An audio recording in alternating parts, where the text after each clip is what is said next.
evening, this is Angela with Parker's Hausfrau. It is far later in the afternoon than I had intended to be filming this video. You can see the late afternoon rays of sunshine coming in from our front windows. I'm finally getting a few minutes to sit down today and make this video, but it is a topic that I have been thinking about for quite a while now, and it's something that I think is really important for us to consider. And it's something that is just a 180 reversal from the way I was raised as a child. And it's something that really informs the way that I approach all of my personal possessions, the way I approach material things as a homemaker and as a parent. So I just want to share those thoughts with you a little bit today.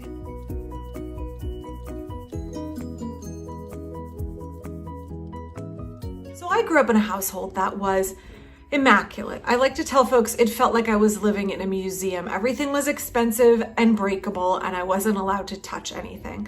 I wasn't allowed to eat on the furniture. I wasn't allowed to have dirty shoes anywhere in the house. But more than that, I wasn't allowed to make messes and have the freedom to be a kid. Everything felt fraught. And I totally understand. My mother came from a mindset of wanting to preserve and protect her expensive furniture, her expensive collectibles, rugs, what have you.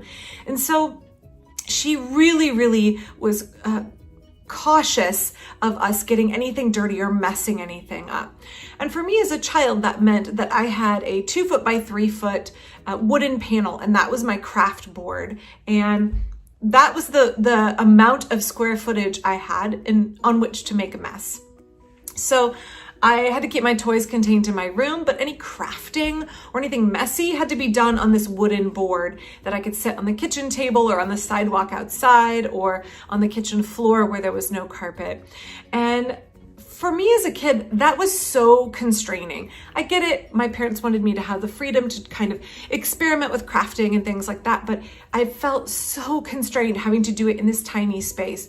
And I didn't understand why. I felt really hampered. And I have come to understand now, it's because as a parent of 4 children, I really understand it now. It's because my mother wanted to preserve and protect and make sure that all of the things that she and my father had worked really hard to afford and to accrue were kept in pristine condition so that she could enjoy them and that so she could pass them down to her family members. So that's pretty much the opposite of the approach that I have taken.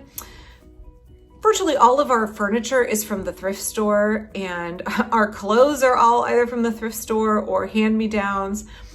And our house gets pretty beaten up as well. And for me, that's not really an issue. What my focus is not so much on protecting and preserving valuable and important things in the house. And I don't mean that I don't want to teach my kids to have a respect for other people's space and possessions. I absolutely do. I talk to my kids frequently about making sure that we take care of the possessions that we have. But I want my kids to feel that they have the freedom and the space to make big messes, to make big blanket forts, to get craft supplies strewn all over the house so that they can focus on their creative process and not feel so much anxiety about having to keep everything tidy and neat. For me, my childhood was just infused with this constant fear that I was going to break or mess up something expensive and my parents were going to go kablooey over it. And for me, I'd much rather have a house where we have things that aren't so nice. It's not a museum. Everything here isn't precious and doesn't have to be preserved.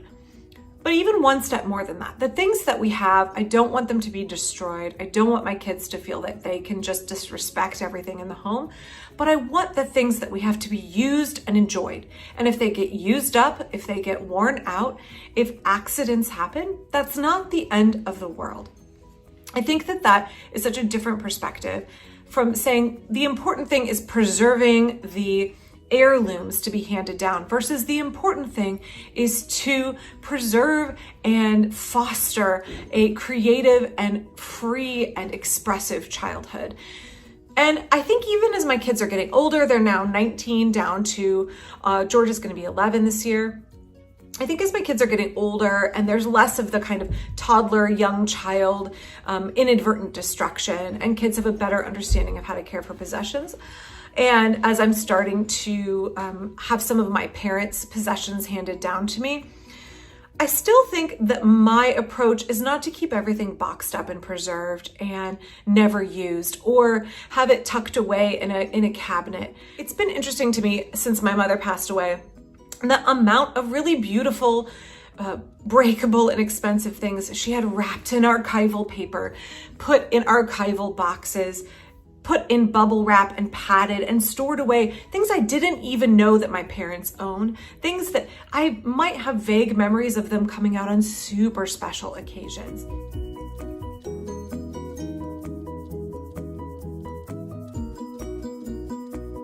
So for me as a homemaker, what I want to have my focus on is not my possessions. I want to care for my possessions, be responsible for them, but I don't want them to own me. And I definitely don't want my possessions to own my kids.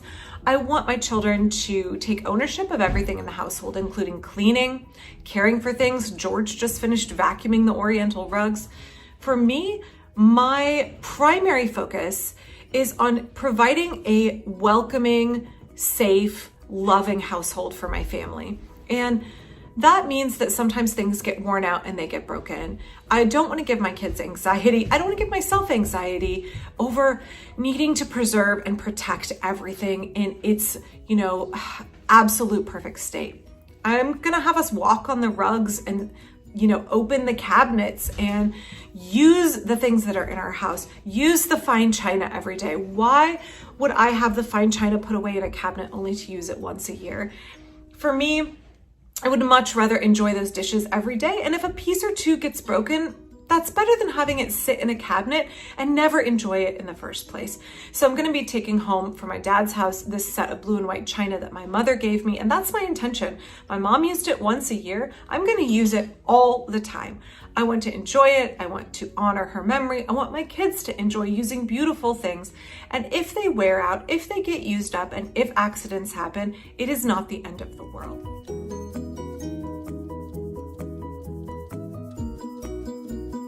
In fact, I'm thinking about the cost of taking things and boxing them up. Sunny's flying around the room a little bit here.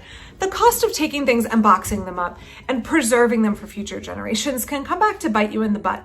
My parents had a stack of very nice Oriental rugs that were rolled up and put away for more than a decade. And my dad finally said this past year, you can take this home if you want to. Your mother never got them put out at this house that we're in now, and they're just sitting here. And, I got some of the rugs home, and 3 of them have moth damage. In fact, this is the rug I'm working on right now, mending and restoring. It's a really nice rug. I have fond memories of it as a child, but I'll show you. Let me flip it around. When I unrolled it, yikes. This is real bad, y'all. And I have some experience mending rugs, but this is a whopper repair. So there's this and this. So you can have all of the best of intentions to keep something for future generations and say, this needs to stay wrapped up and it needs to stay up on a high shelf so that it doesn't get damaged. But even in storage, things deteriorate. Things that you cannot anticipate will happen. And how much of a shame that I didn't get to enjoy this on my floor for the last decade, having, reminiscences of the room that it was in when I was a child. And instead, it sat in a dusty old attic for a decade and got a bunch of moth holes in it. For me, the experience of using and enjoying something, material possessions absolutely can be tied to memories, can be tied to our emotional lives, and we can get a lot of enjoyment out of them, not only from the experience of using them, but also because of the remembrances of all the times we've used them in the past and all of the good memories that are tied into that object. And for me, I'd rather have my kids enjoy the things in our home. I would rather enjoy the things in my home. And again, if it gets worn out, used up, or something happens and it gets broken or damaged, I will have all of those memories of having used and enjoyed it versus 0 memories of something that sat rolled up for over a decade and still got damaged. So I don't know what your thought is on protecting heirlooms or preserving objects in your home, how you interact with those in your household, whether you keep all of your nice things packed up and put away for that someday that you may use them, or whether you just use them and enjoy them as they're meant to be used and know that you may end up wearing them out and you may end up not having that object forever, but you will have the joy of being able to use it in the moment. So I don't know what your thoughts are on that. I'm gonna try and figure out how I can mend this rug without having to remove this whole edge and rebind it here. But it may be what I have to do. I may lose a big chunk of this rug, and that makes me really sad. But also it makes me sad in a way that it wouldn't if it had been, used in our home every day and it just got a wear spot in it. This makes me far more sad because to me it feels like what is important is the experience of living, not the experience of keeping objects. And anyway, I would love to hear your thoughts. I would love to hear your point of view. I am going to start working on this rug and see how far I get. And I hope that you all have a really good weekend. I'll be back next week. Thanks.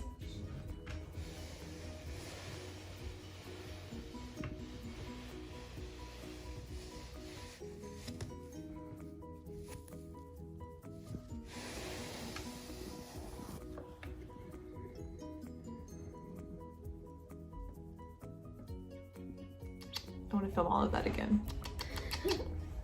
Wait, let's show Sunny in the reflection.